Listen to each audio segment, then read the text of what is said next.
60 kilo सुन प्रकरण एटी ओम्नी व्हाइट बडी गिरिबन्धु यी सबैलाई यो ठुला माछा पछार्नलाई रवि लामिछाने नै प्रधानमन्त्री हुनुपर्छ। अब हुनुपर्छ। रवि लामिछाने बाहेक यो देशको कुनै पनि महाकलाल प्रधानमन्त्री भयो भने यो कुनै पनि फाइल उठ्दैन। हेर्नुस् पिडी हुनुपर्छ, रवि लामिछाने नै प्रधानमन्त्री हुनुपर्छ। एक चोरीहरू के त्यो मान्छे चाहिँ जिउँदो जङ्गबहादुर जस्तो लाग्छ मलाई। हेर्नुस् त्यो जिउँदो जङ्गबहादुर हुन्छ पनि। हामीलाई अर्को के लाग्दो रहेछ भने दमक तपाएको क्षेत्र हो, साह्रै विकसित होला, यहाँका मान्छेलाई त केही समस्यै नहोला, चाँदी कतै होला भन्ने लाग्दो रहेछ। अनि दमक आउँदा पो थाहा भयो आम्दामा एक्सरे नहुँदो रहेछ, भ्यू टावर चाहिँ 2 अल्बको बन्दो रहेछ। खोलाको छेउमा भ्यू टावर। आज अलिकति समय भयो भने मेरो पार्टी सभापतिलाई, किनभने म त देख्दिनँ, अलिकति समय भयो भने मेरो पार्टी सभापतिलाई त्यो भ्यू टावर माथि चढाएर दाइ के देखिँदो रहेछ यहाँबाट भनेर सोध्न मन छ। अस्पताल व्यवस्थित नभएको ठाउँमा 2 अर्बको भ्यू टावर। अनि उद्घाटन चाहिँ फेरि एकैचोटि 396 वटा अस्पतालको उद्घाटन। हेर्नुहोस् यो तपाईँ हामीले नपत्याएर मात्रै हो, यिनीहरूले स्वर्ग जाने बाटोको पनि शिलान्यास गरिदिन्थ्यो पत्याउने भएको। त्यसकारण यस्ता भ्रमहरू छिरेर राजनीतिमा एउटा नयाँ उत्साह। सबैलाई मेरो एकमुष्ट नमस्कार। यो भिड, यो देशमा परिवर्तन आवश्यक छ र हामी परिवर्तन गर्न सक्छौं। तिमीहरू आँट, हामी साथ दिन्छौं भनेर आएको भिड हो। मलाई यो भिडमा विश्वास छ। यो भिड कसैले केही दिन्छ र खाउला भनेर आएको भिड होइन, यो देश बनाएरै छोड्छौं भनेर आएको भिड हो। मलाई यो भिडमा विश्वास छ। उपस्थित आमा बुवा दाजुभाइ दिदीबहिनीहरू, अहिले बोल्दा बोल्दै पानी पनि पर्न सक्छ। कहीँ कतै कोही पनि नहल्छौँ, एकपटक भिज्नुपर्छ, हामीले रुज्नुपर्छ। बोल्दा बोल्दै पानी पर्यो भने म पनि तपाईँसँगै भिजेरै बस्छु, किनकि यो आँधी हुरी अब हामीले झेल्नुपर्छ। अब हामीले बानी पार्नुपर्छ। आँधी हुरी झरी झेलेनौँ भने यो देशका भ्रष्टहरूलाई हामीले लखेट्न सक्दैनौँ। त्यसैले हामीले यो आँधी हुरी झेल्नु पर्ने हुन्छ। आउनुहोस्, अब यो 4 वर्ष जे परि आउँछ त्यो सँगसँगै बेहोर्ने। तपाईँ साथ दिनु होला। हामी तयार भएर बसेका छौँ, मुटु दह्रो राखेका छौँ, कसैले हल्लाउन सक्दैन, शिर ठाडो राखेका छौँ, कसैका अगाडि झुकाउँदैनौँ। नेपाली जनताका मुद्दा हाम्रा लागि प्राथमिकताका कुरा हुन्। त्यसैले आजको यो भव्य उपस्थितिका लागि म सम्पूर्ण आमा बुवा दाजुभाइ दिदीबहिनीहरूलाई हृदयदेखि नमन भन्न चाहन्छु। आमा बुवा दाजुभाइ दिदीबहिनीहरू, यो 4 वर्षमा हामीले धेरै तयारी गर्नुपर्नेछ। हामीले तपाईँलाई बाँड्ने आश्वासन भन्दा पनि गर्ने कामहरूको तालिका बनाउनु पर्नेछ, लिस्ट बनाउनु पर्नेछ। हामी त्यसमा लागि परेका छौँ। यस बीचमा तपाईँले थाहा पाउनुभयो होला, निर्वाचन अगाडि, निर्वाचनका बेला र उपनिर्वाचनमा मुद्दा हाल्ने खेती चलेको थियो। जे भए पनि मुद्दा हाल्ने खेती चलेको थियो। अब त्यो मुद्दाको खेती सप्रिन छोड्यो। मुद्दाको खेतीले कुनै बिउ दिएन। अब बदनाम गर्ने खेती सुरु भएको छ। अहिले तपाईँ हेर्नुभयो भने हरेक एउटा 2टा मान्छे गाली गर्न सुरु गरेको छ। यिनीहरू त्यस्तै हुन्, यिनले यसो गरे, उनले त्यसो गरे। त्यसो भए यो 30-32 वर्षमा देशलाई गरिबीमा पुर्याएर यो देशका जनतालाई यो देशबाट लखेट्ने काम कसले गर्यो? 1 वर्ष अगाडि जन्मेको रासोपाले कि अहिले स्थापित राजनीतिक दलले? हाम्रो प्रश्न यही नै रहेछ। र यसलाई हामी शान्त विद्रोह गरेर जनताको साथ लिएर ब्यालेटका माध्यमबाट परिवर्तन गर्न जान्छौं। यो 30 वर्ष यो देशमा भ्रष्टाचारको जरो गाड्नमा उहाँहरूले समय बिताउनु भयो। र अबको यो 4 वर्ष म त होइन, यो काण्ड मेरो होइन, मेरा मान्छे पनि होइनन्, मेरा छोरछोरी पनि होइन भनेर स्पष्टीकरण दिँदै 4 वर्ष बिताउने छन्। अबको यो 4 वर्ष यो काण्डमा मेरो संलग्नता छैन, त्यो काण्डमा त्यसको संलग्नता छ भन्दै ती काण्डहरूबाट बच्नका लागि उनीहरूले खर्च गर्नेछन्। यही 4 वर्ष हामी तपाईँको घर घरमा आउनेछौँ र तपाईँलाई बताउनेछौँ कि हामी किन घन्टी बजाउँदै आएका हौँ। उपस्थित आमा बुवा दाजुभाइ दिदीबहिनीहरू, हामीले चाह्यौँ भने सम्भव छ। संसारका कुनै पनि विकसित देशहरू तब मात्र विकसित भएका हुन् जब त्यहाँका जनताले असल नेतृत्व छान्ने आँट र साहस गरे। सम्माननीय सभामुख महोदय, विनियोजन विधेयकमाथिको यो सैद्धान्तिक छलफलमा म आफ्ना विचारहरू प्रस्तुत गर्न चाहन्छु। सर्वप्रथम यो विनियोजन विधेयकले जसरी हाम्रो राजनीतिक व्यवस्थालाई बलियो बनाउनु पर्थ्यो त्यसलाई ध्यानमा राखेको छैन। अन्तरसरकारी वित्तीय व्यवस्थाले संहितालाई जति बलियो बनाउनु पर्थ्यो त्यहाँनिर यो गम्भीर रूपमा चुकेको छ। यो कार्यविधि आफू बनाउँछ र 3 तहको सरकारलाई वित्तीय व्यवस्थापन गर्ने कुरा गर्छ। यो आफैमा भ्रमपूर्वक छ। र हामीले जसरी अनुदान, सशर्त अनुदानको व्यवस्था गर्छौँ त्यो पनि संवैधानिक अनुदान पाउने स्थानीय तह, प्रदेश र सङ्घको त्यो कता कता मिल्दैन। यसो गरिरहँदा हुन्छ के भने अन्ततगत हाम्रो राजनीतिक व्यवस्थामाथि नै प्रश्न खडा हुन्छ। विशेष अनुदान, समपूरक अनुदानमा जे जस्ता किसिमका शर्तहरू बनाइन्छन् त्यो केन्द्रबाट बनाइन्छ। यो विनियोजन विधेयकमा केन्द्र हाबी छ। केन्द्र हाबी भइरहँदा यसले हामीले बलियो बनाउने भनेको संहिता पक्कै कमजोर हुने गर्छ। स्थानीय तहले जुन एउटा संवैधानिक अधिकार पाएको छ त्यसलाई पनि यसले अवमूल्यन गरेको छ। र यो विनियोजन विधेयक एउटा समन्यायिक विकासमा पनि यसले काम गरेको छैन, यसले त्यसको ग्यारेन्टी गर्दैन। वित्तीय ऐन सरकारले केन्द्रबाट बनाउँछ र त्यसलाई तल पठाउँदाखेरि केन्द्र अनुसार, केन्द्रको मनोगत अनुसार चल्नुपर्ने भएकोले यो संहिताको मर्म विरुद्ध छ। मलाई के लाग्छ भने हामीले वित्तीय संहितामा अर्थात् फिस्कल फेडरलिजममा धेरै काम गर्न सकेका छैनौँ। यो विनियोजन विधेयकले पनि त्यो वित्तीय संहितामा काम गरेको छैन। यसो गरिरहँदा फेरि पनि हामी त्यो एकात्मक राज्य प्रणालीको केन्द्रीकृत राज्य मनोदशाबाट ग्रसित छौँ। यसर्थ यो विनियोजन विधेयकमाथि हाम्रो असहमति छ। यसले सुधार गरोस्, यसले विनियोजनलाई हाम्रो व्यवस्था अनुरूप बनाओस् र संहितालाई साँचो अर्थमा जनताको जीवनसँग जोड्ने प्रयत्न गरोस् भन्दै म आफ्नो मेरो भनाइहरू यहीँ टुङ्ग्याउँछु। धन्यवाद। विनियोजन विधेयकमाथि यहाँ छलफल हुँदै गर्दाखेरि म एउटा बाहिरको दृश्य यहाँ राख्न चाहन्छु। बाहिर भद्रकालीमा सयौँको सङ्ख्यामा विद्यालयका कर्मचारीहरू सङ्घर्षमा हुनुहुन्छ, आन्दोलनमा हुनुहुन्छ। सामुदायिक विद्यालयतर्फ सम्माननीय सभामुख महोदय 35,068 कर्मचारीहरू कार्यरत हुनुहुन्छ।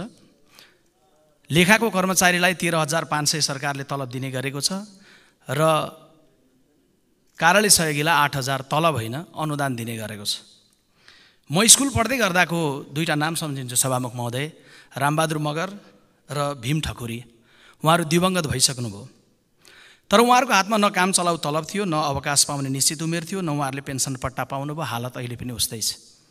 त्यसैले अहिले मैले यहाँनिर बोल्दै गर्दाखेरि के स्मरण गराउन चाहन्छु भने सम्माननीय राष्ट्रपतिबाट नीति तथा कार्यक्रममा आउँदै गर्दा विद्यालयका कर्मचारीहरूको विषयलाई सम्बोधन गरिनेछ भनेर आयो, तर सरकारले जब बजेट ल्यायो यसलाई चटक्क बिर्स्यो। विद्यालयका कर्मचारीको विषय केही पनि उल्लेख छैन। हामी समाजवाद उन्मुख भन्छौँ संविधानलाई, त्यो दिशातर्फ जाने भन्छौँ, तर त्यो विषयलाई गम्भीरतापूर्वक भुइँ मान्छेको विषयलाई बिर्सिरहेका छौँ। म एउटा सत्तारूढ पार्टीको सदस्य हुँ र यो बजेटको पक्षमा उभिन्छु, किनभने यो बजेटका कैयौँ राम्रा पक्षहरू छन्। कमजोरी मात्रै केलाउने हामीसँग फुर्सद छैन। अहिलेको चुनौती केवल एउटा अर्थमन्त्रीको मात्रै होइन, एउटा सरकारको मात्रै होइन। बितेको 15 वर्ष यता प्रतिपक्षमा रहेका साथीहरू अहिले हामी सत्तामा बसेका साथीहरूभन्दा बढी पटक सरकारमा बस्नुभएको छ। त्यस हिसाबले यो जिम्मेवारी प्रतिपक्षको पनि हो, सत्तापक्षको पनि हो आजको चुनौतीलाई सामना गर्ने। तर ती भुइँ मान्छेका विषयहरूलाई चाहिँ गम्भीरतापूर्वक हेक्कामा राखौँ, जो विद्यालयको कर्मचारी भएर काम गर्दै गर्दाखेरि जीवन उपार्जन गर्न नसक्ने अवस्थामा छन्। सम्माननीय सभामुख महोदय, मेरो विचार टुङ्ग्याउँदै यो बजेटलाई, सरकारलाई, विनियोजन विधेयकलाई समर्थन गर्दै टुङ्ग्याउँदै गर्दाखेरि म सङ्घीय शिक्षा ऐन ल्याउने सन्दर्भमा सरकारले ढिलाइ गर्नुहुन्न भनेर शिक्षा क्षेत्रको रूपान्तरण र अन्तर्प्रेरणाका लागि अपिल र आग्रह गर्न चाहन्छु। सरकार र शिक्षक सङ्घको बिचमा, महासङ्घको बिचमा 51 बुँदे सम्झौता भएको छ। सरकारले गरेको हस्ताक्षरको मसी सुकेको छैन। त्यसमा सरकार इमान्दारपूर्वक उभियोस्। बजेटमा के लेखिएको छ प्रधान कुरा होइन, नवीनता पनि छ, निरन्तरता पनि छ। तर बजेटलाई कार्यान्वयन गर्न हामी कति इमान्दार बन्छौँ, कति गम्भीर बन्छौँ, कति यसलाई सबैको साझा जिम्मेवारी महसुस गर्छौँ, त्यसमै यसको सफलता निहित छ। यति भनिराखेर यो बजेटका चुनौतीहरूलाई चिर्दै अर्थमन्त्रीजीले यसलाई सफल ढङ्गले नेतृत्व गरेर जान सक्नुहुनेछ। यसमा सत्तापक्षसँगै प्रतिपक्षको पनि, देशको पनि साथ जुट्नेछ। यही अपेक्षा गर्दै मेरो अभिव्यक्ति टुङ्ग्याउन चाहन्छु। नमस्कार, धन्यवाद, जय नेपाल। सम्माननीय सभामुख महोदय, यसपालिको यो विनियोजन विधेयक त एकदम कतिपय राम्रा पक्ष पनि छ, कतिपय एकदम दुःख लाग्दा पक्ष पनि छ। अहिले चाहिँ सबभन्दा बढी आर्थिक रूपले सहयोग गर्ने नै सरकारलाई भनेको हो मध्य प्रदेशबाट नै सबभन्दा बढी वैदेशिक रोजगारमा गएका छन्। रेमिटान्स तिरेर सबभन्दा बढी यो सरकारलाई, यो देशलाई नै सहयोग गर्ने सबै मध्य प्रदेशको। तर यसपालि मध्य प्रदेशमा पनि बजेट एकदम थोरै गएको छ। तैपनि धनुषा जिल्लाबाट हामी प्रतिनिधित्व गर्दैखेर धनुषा जिल्लाबाट पनि सबभन्दा बढी वैदेशिक रोजगारमा गएको छ। तर सबभन्दा बजेट पनि धनुषा जिल्लामा नै गएको छ। अहिलेसम्म जति पनि हेर्दाखेरि हामी धनुषा जिल्लामै गएको छ। सामान्य सभामुख महोदय, यो विनियोजन विधेयकले आर्थिक वर्ष आर्थिक वर्षको बजेट दिगो फराकिलो एवं समावेशी र आर्थिक वृद्धि हासिल गर्ने रोजगारीको अवसर बढाउने भन्छन्। तर कसरी रोजगारी वृद्धि हुन्छ? यहाँ त कृषि उत्पादन दूध क्षेत्रको पनि ठुलो योगदान रहेको थियो, तर यसले देशको आर्थिक क्षेत्रमा पनि सहयोग तथा रोजगारको सिर्जना गर्न ठुलो योगदान पुर्याउँछ। तैपनि यसलाई कृषि उत्पादन दूध क्षेत्रको पनि बन्द गरिदिएको छ। त्यसैले सरकारवालासँग अहिले पनि हाम्रो अनुरोध छ कि त्यो रोजगारीको सिर्जना गर्नलाई, यो दूध डेरीको र आर्थिक रूपले सबल बनाउनलाई यसलाई फेरि आकर्षण गर्नुपर्छ र बजेट जति पनि हामीलाई यो विनियोजन गरेको छ त्यसलाई एकदम सुधार गर्नुपर्ने छ। यति हामीले कुरा उठाउँदै पनि यसमा समटिएन भने हामीलाई एकदम दुःख लाग्दछ। मध्य प्रदेशमा पनि यो बजेटको समृद्धि गर्नुपर्छ भन्ने मलाई जस्तो लाग्छ। यति भन्दै म आफ्नो शब्द राख्छु। धन्यवाद।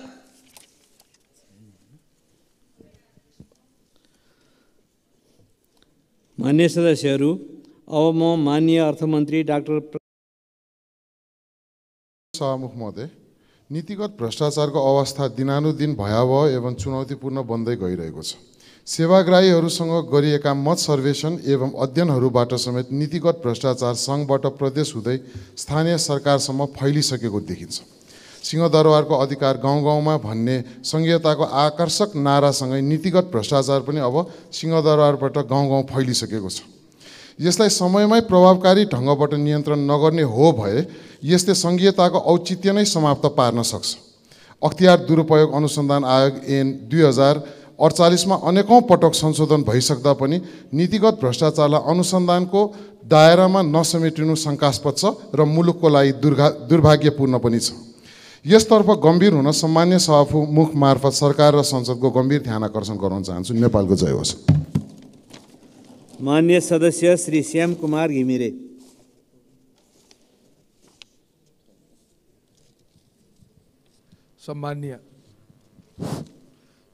सम्माननीय सभामुख महोदय, सर्वदंश उपचार केन्द्र सिन्धुली जिल्लाको सिरथौली स्थित पिएचसीमा तालिम प्राप्त चिकित्सक सहित आवश्यक उपचारको व्यवस्था मिलाउन पहल गरिदिनु भएकोमा सर्वप्रथम स्वास्थ्य मन्त्रीजीलाई धन्यवाद दिन चाहन्छु। त्यसैगरी मध्य पहाडी राजमार्ग अन्तर्गत पर्ने खाङसाङ खोला र सोखु खोलामा यो वर्षौंदेखि पुल निर्माण हुन सकेका छैन। दुईपल्ट ठेक्का लाग्दै ठेक्का तोडिँदै भइसक्यो, तर पनि पुल जस्ताको तस्तै अवस्थामा छ र यो तुरुन्त यो ठेकदारमाथि कारबाही गरी नयाँ ठेक्का लगाइयोस् भनी म जोरदार माग गर्दछु।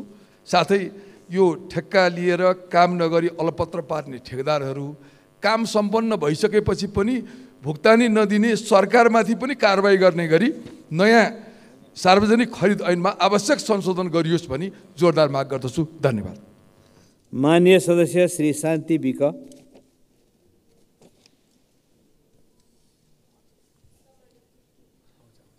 सम्माननीय सभामुख महोदय, समाजको जातीय विकृति र विसङ्गतिले गर्दा प्रेम जस्तो पवित्र शब्दको दुरुपयोग भएको छ। 3 वर्षदेखि प्रभात बर्स्याल र प्रीति घिमिरे बीचको प्रेम सम्बन्धमा जातीय विभेदको ग्रहण लागेको छ। प्रभात बर्स्याल दलित भएको कारण प्रीतिको परिवारले स्वीकार नगर्ने कुरा राम्रोसँग बुझेर उनैको सल्लाह अनुसार इन्डिया केटाको आफन्तको घरमा रहँदा प्रीति घिमिरेको परिवारले दुवैलाई स्वीकार गर्ने बहानामा बोलाइ प्रभातमाथि कुटपिट गर्नुको साथै बलात्कार, अपहरण, शरीर बन्धकको झुटा मुद्दा दायर गरेको छ। सभामुख महोदय, जातीय विभेदको कारण कति र कहिलेसम्म मृत्यु र जेल सहनु पर्ने हो? मौलिक हक अन्तर्गत संविधानको धारा 16 को उपधारा 1 मा प्रत्येक व्यक्ति सम्मानपूर्वक बाँच्न पाउने हक छ। के यो हक दलित समुदायमा लागू हुँदैन? कहिलेसम्म जातीय विभेदको आगोमा जल्नु पर्ने हो? सभामुख मार्फत सरकारसँग प्रश्न सहित प्रभात बर्स्याललाई निशर्त सुरक्षित रिहाईको माग गर्दै सरकार र सदनमा उपस्थित दल र माननीय ज्यूहरूसँग यो जातीय विभेदको विषयमा गम्भीर भइदिन म हार्दिक अनुरोध गर्दछु। धन्यवाद। जय नेपाल। माननीय सदस्य श्री शिव नेपाली। सम्माननीय सभामुख महोदय, फोहोर नै मल हुने रहेछ। सायद अहिलेका युवा शक्तिहरू मलमा सप्रिएका फल जस्तै भएका छन्। फोहोर हाम्रो जरामा भए पनि हाँगा र पातमा नहोस् भन्ने चाहन्छौँ। हाम्रो गरिब र निमुखा साथै निराश वर्गमा पर्ने दलितको उपनामले चिनिन बाध्य समुदायहरू सबैलाई शिक्षाको दियो बाल्न चाहन्छौँ। मलको पौष्टिक तत्त्वले मौलाएका वृक्षको फल स्वादिलो र पौष्टिक हुन्छन्। तर त्यहाँ फोहोर भनिने मलको कुनै अवशेष हुँदैन। अहिलेको यो शिक्षित समाजमा सम्पूर्ण वर्गमा शिक्षाको मलको खाँचो छ, जसले फोहोरले भरिएको विभेदलाई त्यागेर मानवतामा बदलिनेछ, जसले भेदभावलाई उन्मूलन पार्न सकोस्। यी हरफहरू भनिराख्दा म त्यो द्वन्द्वकालको समयमा दलित समुदायले पुर्याएको योगदान र बलिदानलाई कहाँ भुल्न सक्छु र। सभामुख महोदय, प्रेम गरेकै कारण आज बागलुङका प्रभात बसेल जातीय भेदभावका कारण अपहरण र जबरजस्ती करडी जस्तो जघन्य अपराधको भागी हुनु परेको छ। यस विषयलाई गम्भीरतापूर्वक छानबिन होस् भनी सरकारको ध्यानाकर्षण गराउन चाहन्छु। धन्यवाद। नेपालको जय। माननीय सदस्य श्री शिशिर खनाल। सम्माननीय सभामुख महोदय, केही दिन अघि सिटिभिटीका सहसचिव कृष्ण केसी लगायत एम प्रसाद पुर्तेल र भानु पौडेलले सवारी दुर्घटनामा परि ज्यान गुमाउनुभयो। त्यसै गरी जेठ 23 गते धर्मस्थलीको सानो बाइपासमा 16 वर्षीय एक युवाको ज्यान गयो। सबैको आत्माको चिर शान्तिको कामना गर्दै भावपूर्व श्रद्धाञ्जली अर्पण गर्दछु। नेपालमा सडक दुर्घटनामा ज्यान गुमाउनेहरूको सङ्ख्या बढिरहेको छ। गएको एक दशकमा 19,000 भन्दा बढीको ज्यान गुमेको छ, जुन 10 वर्षीय सशस्त्र द्वन्द्वमा मारिनेको भन्दा पनि बढी सङ्ख्या छ। प्रति 1 लाख गाडीमा नेपालमा 400 जनाको तर बेलायतमा 6 जनाको मृत्यु हुने एक अध्ययनले देखाउँछ। गत वर्ष भएका 24,000 भन्दा बढी दुर्घटनामा 90% चालकको कमजोरीले भएको तथ्याङ्क छ। यसले चालक लाइसेन्सको प्रणाली र सुरक्षित ड्राइभिङको संस्कृति निर्माणमा धेरै काम गर्नुपर्ने रहेको देखिन्छ। यसका लागि म सम्बन्धित निकायको ध्यान जाओस् भनेर ध्यान आकर्षण गर्न चाहन्छु। धन्यवाद। माननीय सदस्य श्री शेरबहादुर कुँवर। सम्माननीय सभामुख महोदय, हाम्रो कूटनीतिक निकाय र कूटनीति क्षेत्रको अवस्था के छ? सुसुप्त छ कि सुस्त गति छ कि के छ, यो बुझ्न चाहन्छु। हामीले चुच्चे नक्साभित्र रहेको दार्चुलाको ब्यास गाउँपालिका, छाङ्ग्रु र टिङ्करका जनतालाई जनगणनामा समेट्न सक्यौन। 2,61,64,578 जनसङ्ख्याभित्र त्यहाँका जनतालाई समेट्न सक्यौन। त्यसको प्रतिक्रिया स्वरूप छिमेकी कूटनीतिज्ञहरूले प्रतिक्रिया दिने गरेका छन्। त्यो क्षेत्र हाम्रो हो। त्यो क्षेत्र हाम्रो भएको कारण नेपालले जनगणना गरेको छैन। तर हाम्रो कूटनीति क्षेत्रबाट त्यसको कुनै पनि जवाब आएको छैन, कुनै पनि प्रतिक्रिया आएको छैन। त्यसैले म सम्माननीय सभामुख मार्फत सम्बन्धित निकायको ध्यान आकर्षण गर्न चाहन्छु र यो किन भइरहेको छ यसको जवाब चाहियो। धन्यवाद। माननीय सदस्य श्री शोभा ग्यावाली।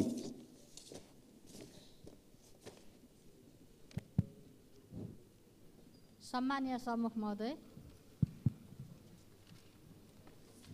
सन् 2009 अक्टोबर 27 मा 5वटा सीमा नाका सञ्चालन गर्नका लागि नेपाल भारतबीच सम्झौता भएकोमा 4वटा सीमा नाका सञ्चालनमा आएका छन्। तर बर्दिया जिल्लाको गुलेरिया मूर्तिया सीमा नाका हालसम्म पनि सञ्चालन हुन सकेको छैन। यथाशीघ्र उक्त नाका सञ्चालनको लागि नेपाल सरकारलाई पहल गर्नको लागि मैले हार्दिक अनुरोध गर्न चाहन्छु।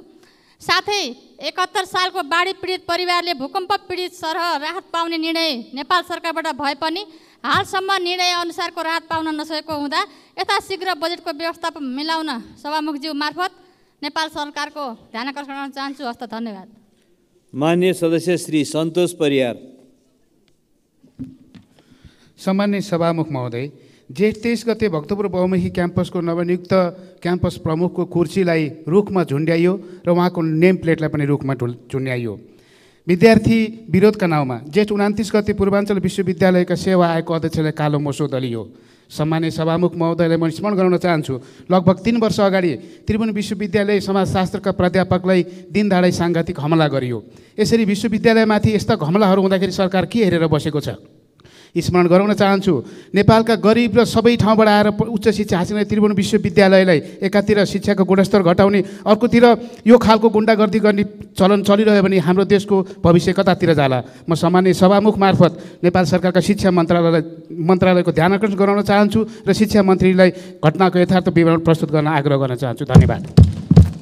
माननीय सदस्य श्री सम्झना थपलिया।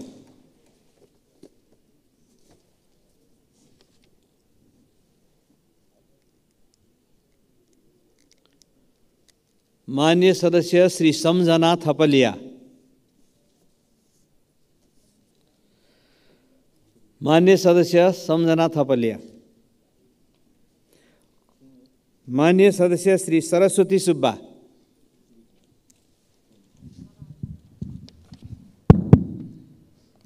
सम्माननीय सभामुख महोदय, आत्मनिर्भर अर्थतन्त्र निर्माणका लागि व्यावसायिक कृषि पालन पशुपालन भन्ने नारालाई हामीले कहिलेकाहीँ मूल मन्त्र नै नबनाएको होइन।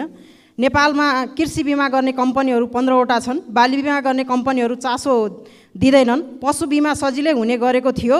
यस्तो बिमा गर्दा लाग्ने शुल्क अर्थात् प्रिमियम रकम 80% नेपाल सरकारले बेहोर्ने व्यवस्था छ। सो रकम 2 अर्ब 95 करोड बकौता रहेको छ। यो रकम नेपाल सरकारले भुक्तानी नगरेकोमा बिमा कम्पनीहरू पशु बिमा गर्न तयार छैनन्। सभामुख महोदय, कृषि बिमा दाबी गर्दा सबै कागजात बिमा प्राधिकरणमा बुझाउनु पर्ने व्यवस्था छ। यो कार्यका लागि किसान चुकेका छैनन्।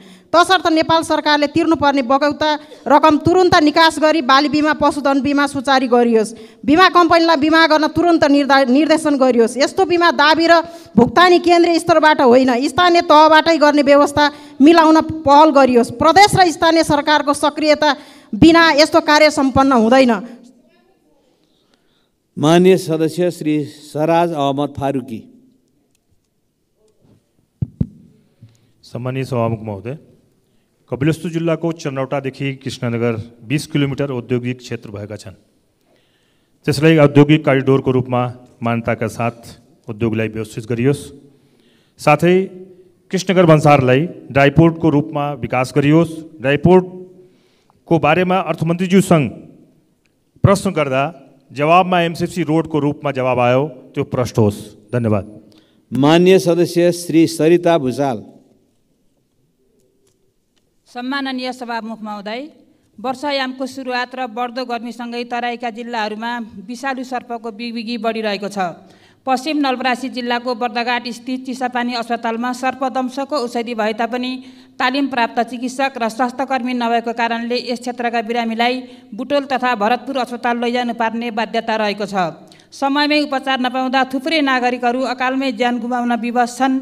तसर्थ चिसापानी अस्पतालमै सर्पदंशको उपचार तथा व्यवस्थापनको लागि सरकारको ध्यान आकर्षण गराउन चाहन्छु। सभामुख महोदय, यस क्षेत्रका गर्भवती महिलाहरूका लागि सिजेरियन विधिको प्रसुति गृह नहुँदा छिमेकी जिल्लाहरू पन्दै तथा चितवन जानुपर्ने अवस्था छ। सबै जिल्लावासीलाई पाएक पर्ने ठाउँमा पर्याप्त सुविधासहितको प्रसुति गृह निर्माण गरी सुरक्षित सुत्केरी सेवा प्रदान गर्न सभामुख मार्फत सरकारको ध्यान आकर्षण गराउन चाहन्छु। धन्यवाद। माननीय सदस्य श्री शान्ति चौधरी।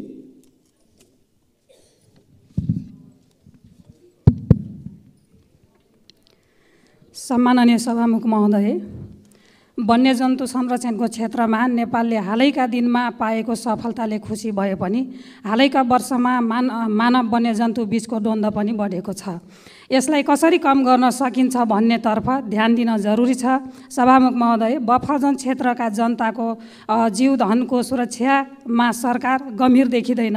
उहाँहरूको जीवन भयमुक्त बनाउन, मानव वन्यजन्तु बीच द्वन्द्व कम गर्न क्षतिको वैज्ञानिक मूल्याङ्कन गर्न जरुरी छ। बफर जोनका जनताको सुरक्षाका लागि आय अर्जनका कार्यक्रम, बाली बिमा, पशु बिमा, जीवन बिमा, गोठ बिमा अनिवार्य लागू गर्न र क्षतिपूर्ति प्राप्तिको कानुनी र कागजी प्रक्रिया सर्वसुलभ बनाउन ऐन कानुनहरू समयानुकूल परिमार्जन गर्न म सम्माननीय सभामुख मार्फत नेपाल सरकार र सम्बन्धित मन्त्रालयको ध्यान आकर्षण गर्न चाहन्छु। धन्यवाद। माननीय सदस्य श्री सीता मिजार। सम्माननीय सभामुख महोदय, पछिल्लो केही वर्षको तथ्याङ्कलाई केलाएर हेर्दा हाम्रो देशमा सडक दुर्घटनामा परि ज्यान गुमाउने र घाइते हुनेको सङ्ख्या कहाली लाग्दो छ। 2077-78मा 166 जनाको मृत्यु र घाइते 7324 जना रहेको देखिन्छ। त्यसै गरी 78-79मा 191 जना मृत्यु र घाइते 8538 जना रहेको देखिन्छ। त्यसरी नै 79-80को हालसम्म 170 जना मृत्यु र 6763 जना घाइते भएको देखिन्छ। यसमा कुनै पनि पक्ष गम्भीर भएको देखिँदैन। सभामुख महोदय, के यो समस्याको कारण खोजेर न्यूनीकरण गर्नेतर्फ उचित कदम चाल्नु पर्दैन? सरकारको काम केवल सडक बनाउने, गाडी भित्र्याउने, लाइसेन्स बाँड्ने मात्र हो। दुर्घटनाको मूल कारण खोजेर यसलाई न्यूनीकरण गर्न गम्भीर ढङ्गले लाग्नु पर्दैन? यति धेरै सङ्ख्यामा नागरिकहरूले अकालमा ज्यान गुमाउँदा र घाइते तथा अपाङ्ग हुँदा पनि राज्य मुखदर्शक बन्न मिल्छ। यस समस्यालाई तत्काल समाधान गर्नका लागि सम्माननीय सभामुख मार्फत म सरकारको गम्भीर ध्यानाकर्षण गराउन चाहन्छु। धन्यवाद। जय नेपाल। माननीय सदस्य श्री सुमना श्रेष्ठ। सम्माननीय सभामुख महोदय, म प्रश्न सोध्न चाहन्छु। बृहत दलालवादलाई कसले राजनैतिक संरक्षण दिइरहेछ। बाल मन्दिरको आयोगको रिपोर्ट 3 वर्षदेखि छलफलमा राख्न कसको पोलिटिकल प्रोटेक्सनले इनेबल गरिरहेको छ? उकालोले फेरि अर्को लेख लेखेको छ खोज पत्रकारिताको जेपी स्कुलको बारेमा। त्यही स्टाइल, त्यही पात्र, कसको राजनीतिक संरक्षणमा यो दलाल बृहत दलालवादले संरक्षण पाएको छ? हामीले बालबालिकाको भविष्यसँग कहिलेसम्म खेलवाड गर्छौँ? सामुदायिक विद्यालयहरूको स्तर खस्काएर एकदम महँगो प्राइभेट स्कुलमा पढाऊ भनेर घचघचाएको होइन यो? सरकारले के हेरेर बसेको छ? जेपी स्कुलले डिप्लोमेट निकालेको छ, सचिव निकालेको छ, न्यायाधीश निकालेको छ। यो राष्ट्रको प्रतिष्ठित ठाउँमा जेपी स्कुलले आफ्नो प्रडक्ट पठाएको छ। आफ्नो स्कुललाई यसरी दलालहरूले अधिग्रहण। माननीय सदस्य श्री सुशीला श्रेष्ठ।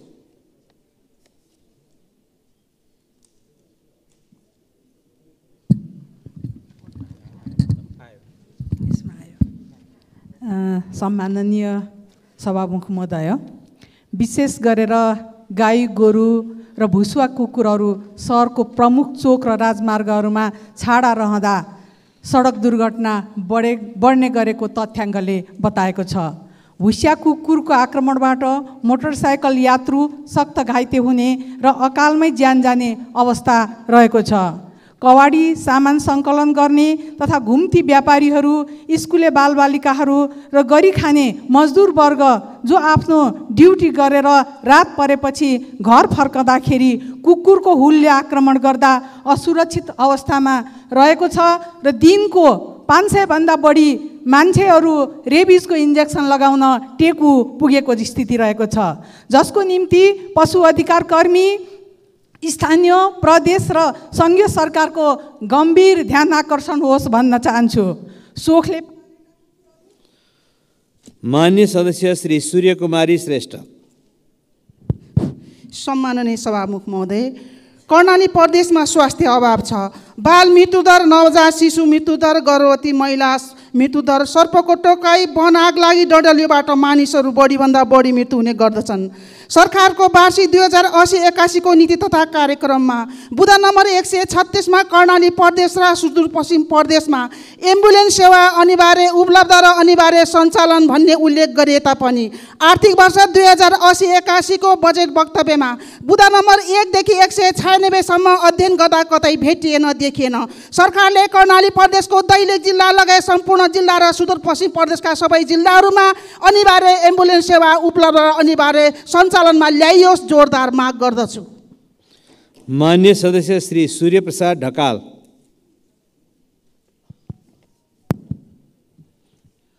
सम्माननीय सभामुख महोदय, वर्षा सुरु भयो, किसानले समय मल बिउ पाउन सकिरहेका छैनन्। सहकारी क्षेत्रमा देखिएका समस्याहरू समाधान गर्न सरकार उदासीन छ। हेडक्रेसमा भएको भ्रष्टाचार, अनियमितता रोक्न, विधि अनुसार सञ्चालन गर्न छ। सामुदायिक विद्यालयमा शिक्षकको तलमा भएको विभेदको अन्त्यको लागि शिक्षक कर्मचारीहरू आन्दोलित छन्।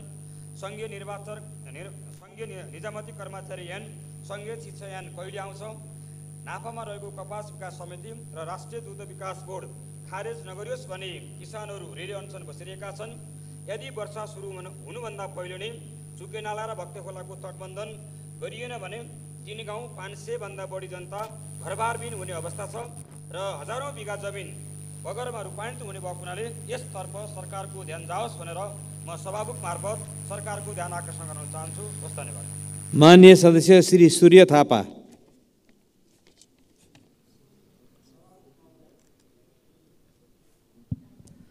सभामुख महोदय, सार्वजनिक विद्यालयका देशभरि कार्यरत कर्मचारी, मुख्यतः लेखापाल र सहयोगीहरू, कार्यालय सहयोगीहरू आफ्नो सेवा सुविधाको सन्दर्भमा सरकारको नीति कार्यक्रममा एउटा कुरा आउने, बजेट मौन रहने विरोधाभासको स्थितिमा आन्दोलनमा छन्, राजधानीमा केन्द्रित छन्। मसँग पनि आज उहाँहरूले भेट्नुभएको थियो। देशभरिका विद्यालय कर्मचारीहरूलाई उनीहरूको जायज माग पुरा गर्ने गरी न्यूनतम पारिश्रमिक पाइयोस् भन्ने उहाँहरूको जायज माग छ, त्यो पुरा गर्ने गरी नियमित काममा फर्काइयोस्, अन्यथा विद्यालयहरू बन्द हुने स्थितिमा छन्।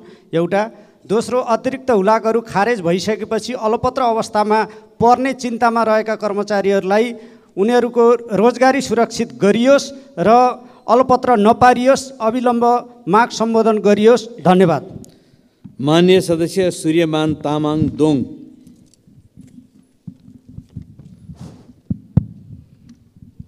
सभामुख महोदय,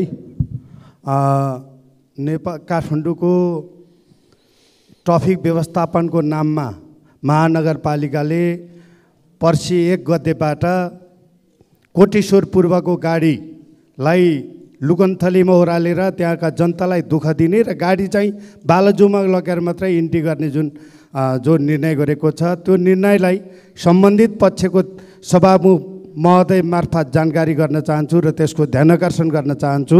अरू यति बेला किसानहरूको कृषि मोलको अभावले किसानहरू छटपटिरहेका छन्, त्यस कारणले सम्बन्धित पक्षले तुरुन्तै त्यसको चाहिँ कृषि मोलको व्यवस्थापन गर्नको लागि ध्यान पुगोस् भन्ने म सभामुख मार्फत यो राख्न चाहन्छु। अर्को, अहिले यति बेला जुन विकास निर्माणको जो कामहरू जो छलफल भइरहेका छन् बजेटको सन्दर्भमा, बजेटमा माननीय सदस्य श्री सोनु मुर्मू।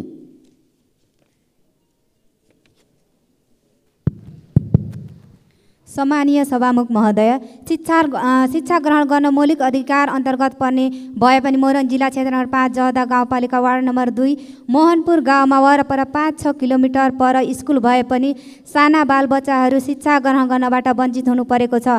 सभामुख मार्फत सम्बन्धित निकाय मार्फत ती सन्ताल बालबालिकाहरूको लागि स्कुल तथा यथाशीघ्र पाठन गरियोस् भनी सरकारको ध्यान आकर्षण गर्न चाहन्छु। हस् त, धन्यवाद। माननीय सदस्य श्री शोभिता गौतम। सम्माननीय सभामुख महोदय, देशैभर अत्याधिक गर्मी बढेको छ। तापक्रमका पुराना सीमा रेकर्डहरू तोडिएर नयाँ रेकर्डहरू कायम हुँदैछन्। आज गर्मी र लूको कहर छ। बाढी र पहिरोको वितण्डा पनि सुरु हुने क्रममा छ।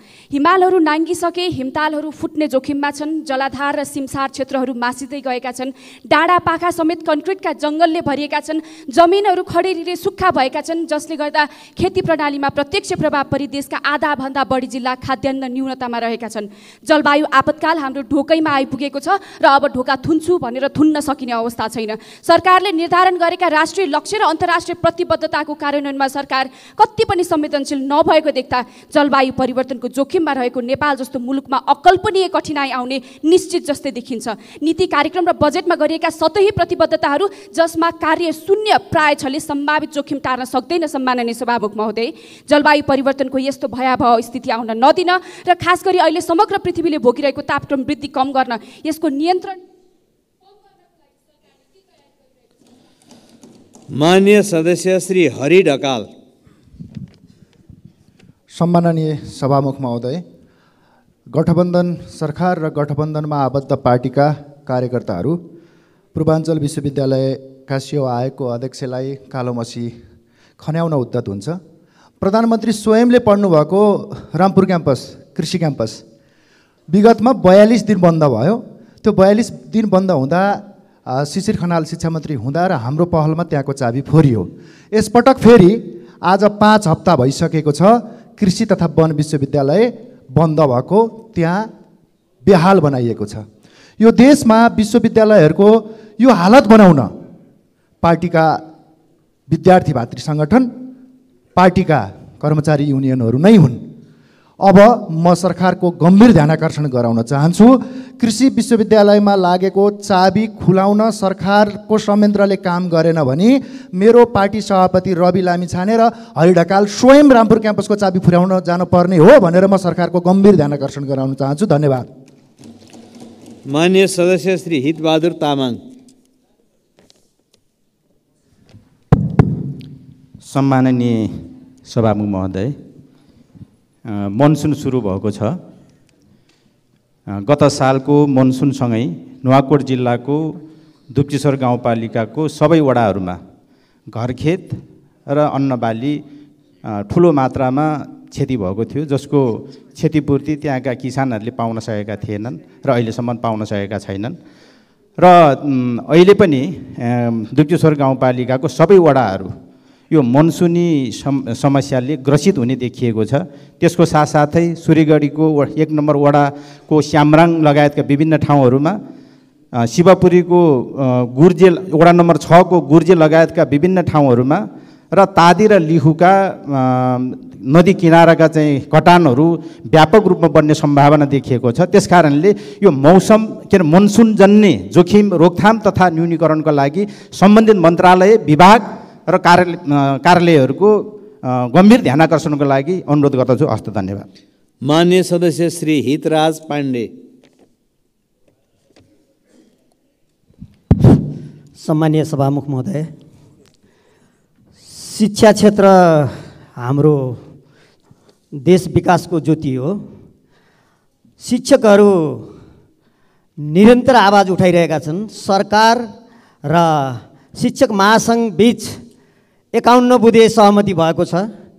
त्यही सहमति अन्तर्गत पनि अहिले विद्यालय स्तरका कर्मचारीहरू निरन्तर सङ्घर्षमा छन्। यसरी सरकारले शिक्षकका प्रतिनिधिहरूसँग निरन्तर सहमति गर्ने, सम्झौता गर्ने, तर त्यसको कार्यान्वयन नगर्ने भएको छ। यसैले ती सबै सहमतिहरू कार्यान्वयनको लागि सम्बन्धित शिक्षा मन्त्रालयको सम्मानीय सभामुखज्यू मार्फत म गम्भीर ध्यानाकर्षण गराउँछु। धन्यवाद। मान्य सदस्य श्री हृदयराम थानी। सम्माननीय सभामुख महोदय, सभामुखज्यू मार्फत म नेपाल सरकारलाई स्वीकृत विमानस्थलका बारेमा केही जानकारी र अनुरोध गर्न चाहन्छु। 2033 सालदेखि निरन्तर स्वीकृत विमानस्थल सञ्चालन भइरहेको हो। यसको धावन मार्ग 1255 मिटर छ। ATR 72 जाँच तापक्रम, तौल र सिटको सङ्ख्या ब्यालेन्स गरेर चलाउनु पर्ने बाध्यता छ। यो जोखिमपूर्ण अवस्था पनि हो। DPR का अनुसार पूर्ण रूपले सञ्चालन गर्न उलाई 300 मिटर उत्तरतर्फ थप्नुपर्छ। म नेपाल सरकारलाई अनुरोधका साथ म भन्न चाहन्छु, जनतालाई उचित मुआवजा दिएर यसै एयरपोर्टलाई विस्तार गर्नुपर्छ। सभामुख महोदय, यो विमानस्थलको विकल्प अरू हुनै सक्दैन। हाम्रो यही अवस्थाले नयाँ एयरपोर्ट बन्न 15-20 वर्ष यसै लाग्न सक्छ। समय लागत र प्राविधिकका कारणले हेर्दा यो विमानस्थललाई छिटोभन्दा छिटो विस्तार गर्नुपर्ने भन्दा अरू विकल्प छैन। धन्यवाद। मान्य सदस्य श्री ज्ञानु बस्नेत सुवेदी।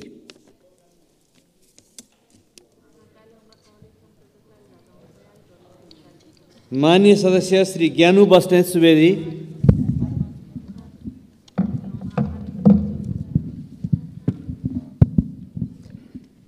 सम्माननीय सभामुख महोदय, मिति 2078 माघ 16 मा बसेको मन्त्री परिषदले चितवन जिल्ला भरतपुर महानगरपालिका वडा नम्बर 15 को भगवानपुरमा रहेको सार्वजनिक जग्गामा नेपालका करिब 4 लाख शिक्षकहरूका लागि आधुनिक शिक्षक अस्पताल निर्माण गर्ने निर्णय गरेको थियो।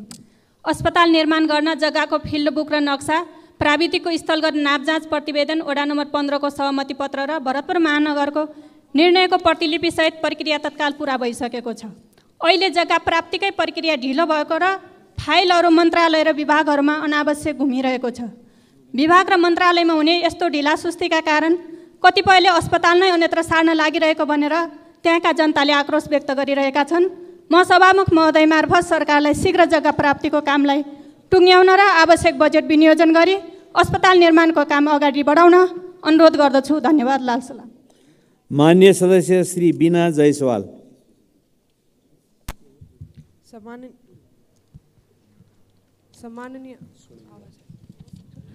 सम्माननीय सभामुख महोदय, मध्य प्रदेशलाई अशिक्षित, बेरोजगार र अस्वस्थ बनाउने र हुकुम चलाउने प्रयास 10-20 स्पेशल सदस्यको टोलीले गोपनीय तरिकाले VIP र VVIPहरूको निगरानीमा बनाएको आर्थिक वर्ष 80-81 बजेट विनियोजनको गवाही हरेक दलका माननीय ज्यूहरू हुनुहुन्छ र यसलाई हामी माननीय मिलेर पनि टस्से मस गर्न सक्दैनौँ।